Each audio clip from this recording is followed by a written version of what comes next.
penjelasan materi perencanaan karir, boleh kali ya untuk memperkenalkan diri dulu nih. Dengan saya Farah Kaila. Dengan saya sendiri Syirahuli Akasha. Dan saya Nada Kamila. Dengan saya Mimunur Aziza. Saya Rama Syarifah. Oke, selanjutnya kita akan menjelaskan materi berikutnya.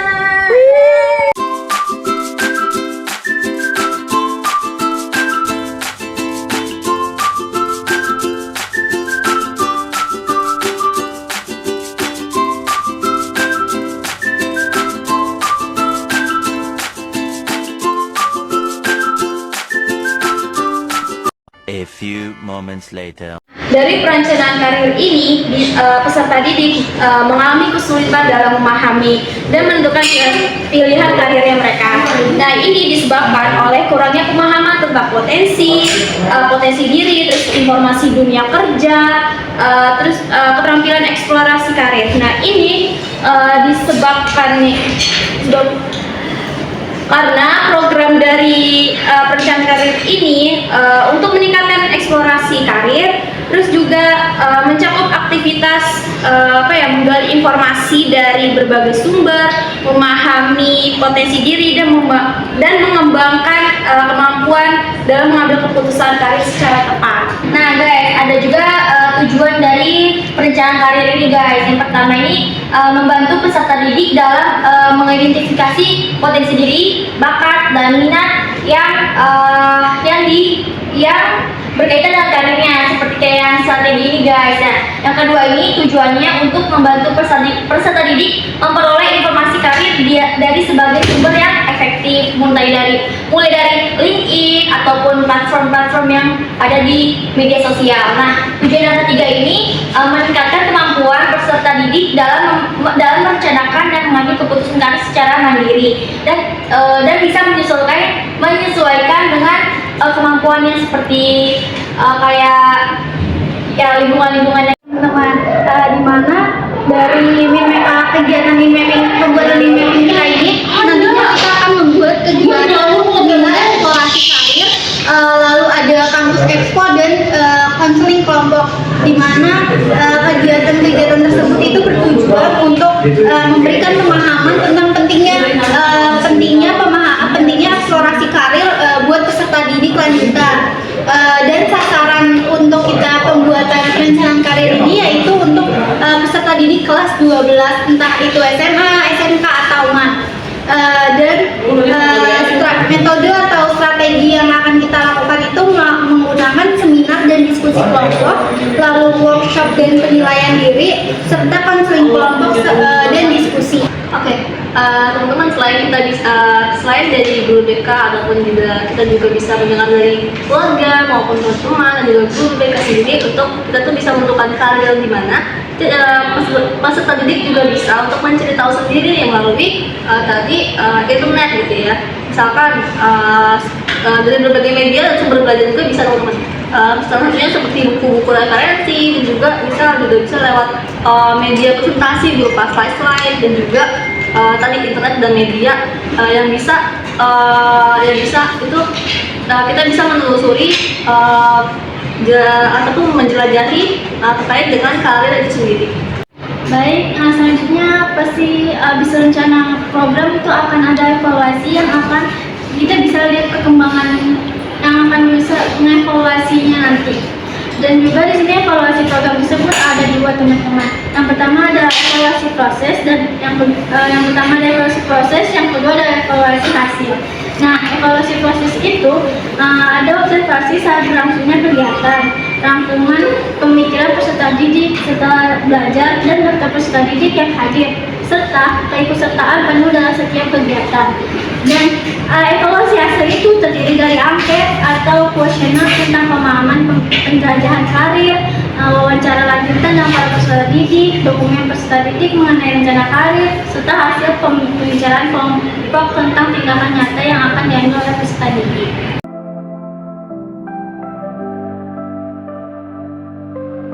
Jadi di sini kita akan membahas perencanaan karir. Nah, perencanaan karir ini ada pertama pengertian. Nah, pengertiannya ini proses sistematis untuk menetapkan tujuan karir. Jadi perencanaan karir ini untuk mengembangkan masa depan peserta didik pemahaman diri dari minat dan bakat, nilai kepribadian, dan eksplorasi pilihan karir. Terus untuk mencapai tujuan dari perencanaan karir ini. Nah, perencanaan karir ini membantu peserta didik agar lebih terarah, fokus, dan siap menghadapi tantangan dunia kerja. Nah, dari pengertian ini ada langkah-langkahnya juga nih. Langkah-langkahnya ada 4. Yang pertama, menentukan minat dan bakat. Minat dan bakat ini apa yang dia sukai dan apa yang dia lakukan dengan baik. Nah, contohnya ini, peserta didik yang suka menggambar dan memiliki bakat seninya untuk mempertimbangkan karir ini di bidang seni atau di grafisnya dia. Terus yang kedua, menetapkan tujuan jangka pendek dan jangka panjang. Nah, jangka pendek ini bisa dilihat waktu dekat antara 1 sampai 2 tahun. Kalau jangka panjangnya ini membutuhkan waktu yang lama, sekitar 3 sampai 10 tahun lebih. Yang ketiga, membuat rencana aksi. Nah, rencana aksi ini menyusun langkah yang untuk mencapai tujuannya dia atau targetnya. Kayak misalnya mendaftar jurusan psikologi. Setelah lulus SMA kita bingung nih mau rencananya kemana, antara mau jurusan psikologi, jurusan bimbingan konseling atau dan lainnya.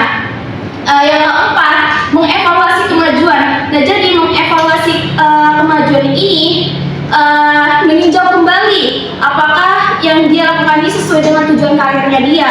Jadi jika dia kurang berkembang di jurusannya yang saat ini dia yang dia pilih, itu bisa mempertimbangkan apakah dia bisa pindah jurusannya atau mau tetap di jurusan itu sampai dia selesai dengan pendidikannya dia. Nah, selanjutnya adalah eksplorasi karir siswa, di mana di sini upaya siswa untuk mengenal berbagai pilihan karir dan potensi diri.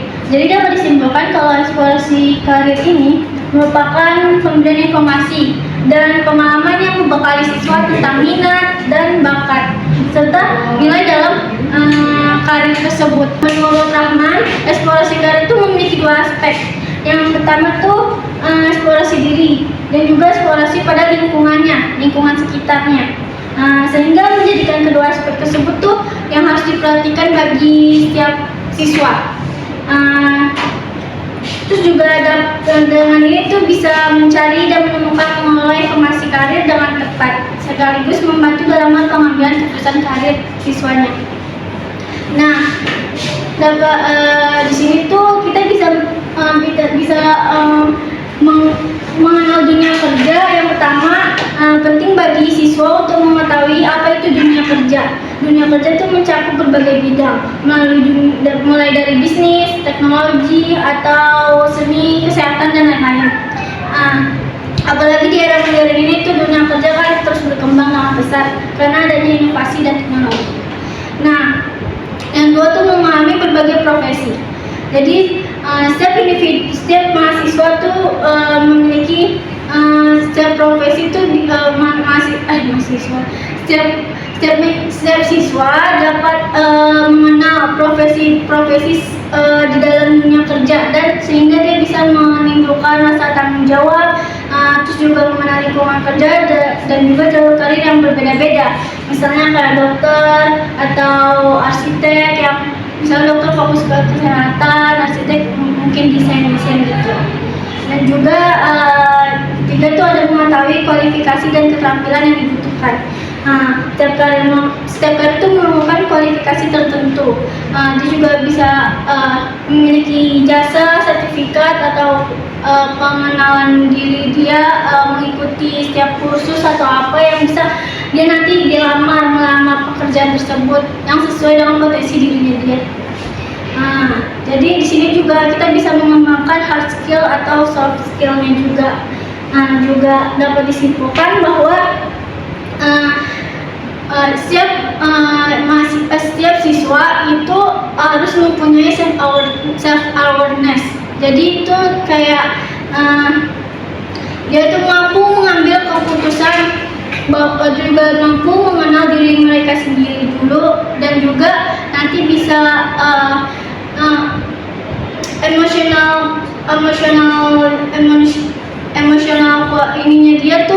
skill-nya tuh bisa berkembang. Jadi dalam sini tuh dia bisa mengeksplor karir tersebut, mengambil diri sendiri dulu, kemampuan mengambil keputusan, dan juga kemampuan memahami lingkungan sekitarnya.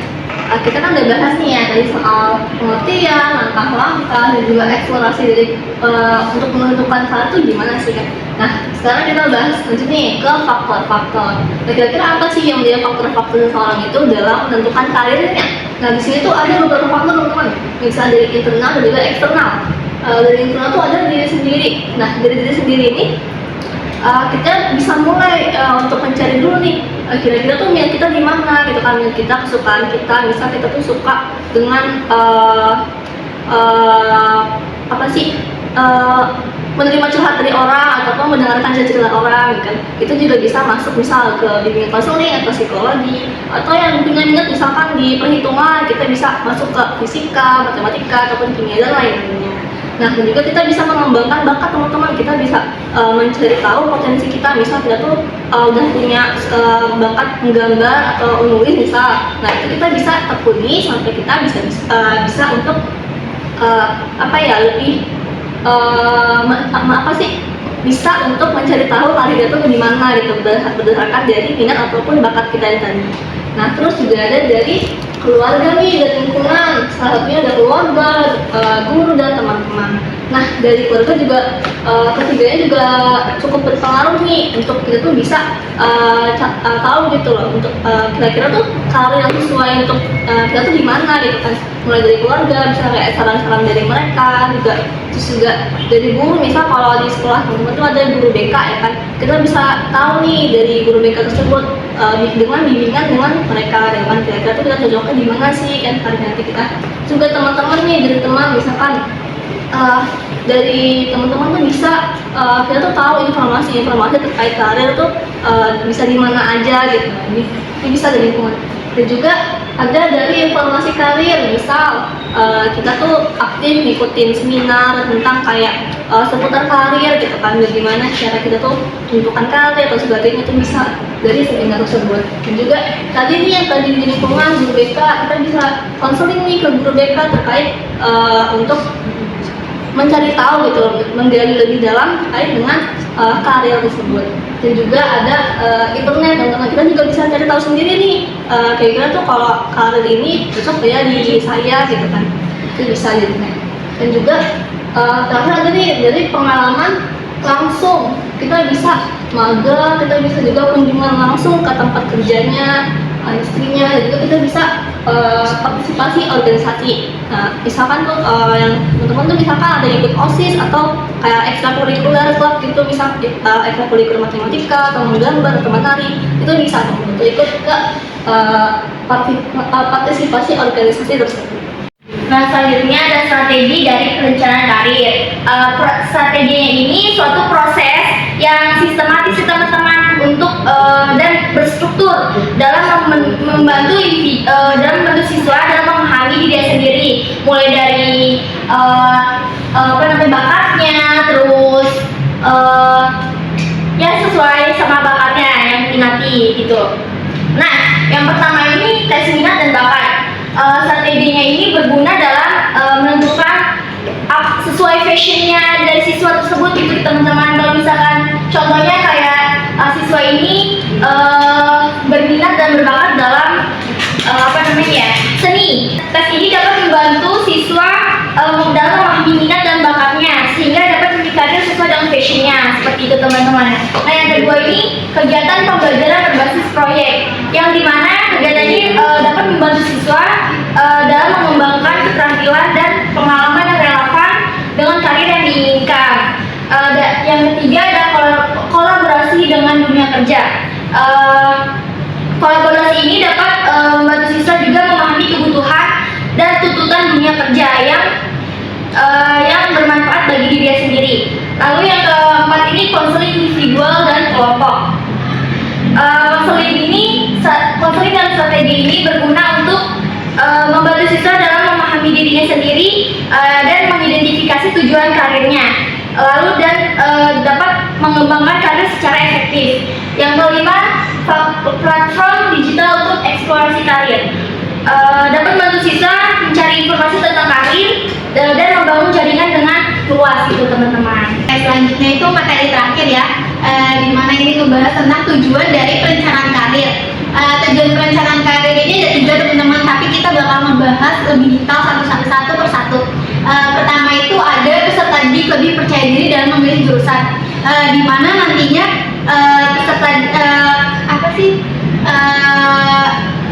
perencanaan karir ini bisa membantu si peserta didik lebih mengetahui kelebihan sama kekurangan dia, supaya nantinya pas dia milih jurusan di perkuliahan dia nggak bingung, nggak kesusahan selama menjalani perkuliahan. Lalu selanjutnya itu mengurangi kebingungan saat memilih jurusan, di mana ini bertujuan buat ngebantu peserta didik ngasih cara-cara supaya nantinya dia lebih jelas lagi milih jurusan. Sebenarnya ini lebih berkesinambungan sama tujuan yang utama teman-teman. Lalu yang selanjutnya itu membentuk generasi yang siap menghadapi dunia kerja, di mana ini bertujuan untuk memastikan peserta didik itu punya keterampilan dan menyesuaikan sama minat dan bakat dia, seperti yang tadi sudah teman saya jelasin di bagian strategi. Terus nantinya juga di membentuk generasi ini juga biasanya guru BK itu bakalan membantu dengan ngelakuin bimbingan kelompok, supaya teman-teman tuh terbiasa sama tim-tim yang dimana kalau kita lihat di dunia kerja kan rata-rata pada membentuk tim ya teman-teman. Jadi nantinya kita juga kebiasa entah di perkuliahan atau di dunia kerja. Seperti itu teman-teman. Oke guys, tadi kita udah ngejelasin tentang perencanaan karir itu banyak banget ya.